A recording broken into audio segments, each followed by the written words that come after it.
Good morning, ಶುಭೋದಯ. ಇವತ್ತಿನ ನುಡಿಮುತ್ತು ಏನಪ್ಪ ಅಂತ ಅಂದರೆ, ನಮ್ಮ ಜೀವನದಲ್ಲಿ ಪದೇ ಪದೇ ಪದೇ ಪದೇ ಪದೇ ಪದೇ ಕಷ್ಟಗಳು ನೋವುಗಳು ಆಗ್ತಾನೇ ಇರುತ್ತೆ ರೀ. ಯಾಕೆ ಈ ರೀತಿ ಆಗುತ್ತೆ? ನಾವು ಯಾವ ಥರ ಯೋಚನೆ ಮಾಡಿದ್ದೀವಾ? ಯೋಚನೆ ಮಾಡಬೇಕು.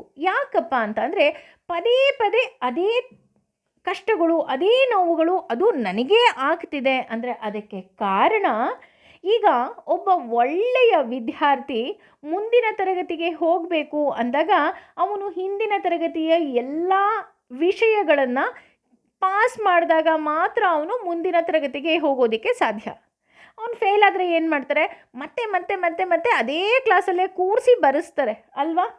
ಅದೇ ರೀತಿ ನಮಗೆ ಮತ್ತೆ ಮತ್ತೆ ನೋವಾಗ್ತಾ ಇದೆ, ಮತ್ತೆ ಮತ್ತೆ ನನಗೆ ಕಷ್ಟಗಳು ಬರ್ತಾ ಇದೆ ಅಂದರೆ ಅದಕ್ಕರ್ಥ ನೀನಿನ್ನೂ ಇದರಿಂದ ಕಲಿಯಬೇಕಾದಂತಹ ವಿದ್ಯೆಯನ್ನು ಕಲಿತಿಲ್ಲ. ನಾನು ನಿನಗೇನೋ ಹೇಳೋದಕ್ಕೆ ಹೋಗ್ತಾ ಇದ್ದೀನಿ, ಆದರೆ ನೀನು ಕಲ್ತ್ಕೊಂಡಿಲ್ಲ, ಹಾಗಾಗಿ ನಿನಗೆ ಪದೇ ಪದೇ ನೋವು ಆಗ್ತಿದೆ ಅಂತ ಭಗವಂತ ಸೂಚನೆಯನ್ನು ಕೊಡ್ತಾ ಇದ್ದಾನೆ.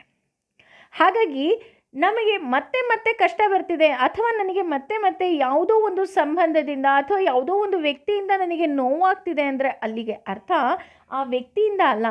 ಭಗವಂತ ಹೇಳ್ತಾ ಇದ್ದಾನೆ, ನೀನು ಇನ್ನೂ ಏನೋ ಪಾಠ ಕಲ್ತ್ಕೋಬೇಕು, ನೀನು ಕಲ್ತ್ಕೊಂಡಿಲ್ಲ, ಹಾಗಾಗಿ ನಿನಗೆ ನಾನು ಈ ರೀತಿಯಾದಂತಹ ಸನ್ನಿವೇಶಗಳನ್ನು ಪದೇ ಪದೇ ನಿನ್ನ ಜೀವನದಲ್ಲಿ ಕೊಡ್ತಾ ಇದ್ದೀನಿ ಅನ್ನೋ ಅರ್ಥ ಇದೆ.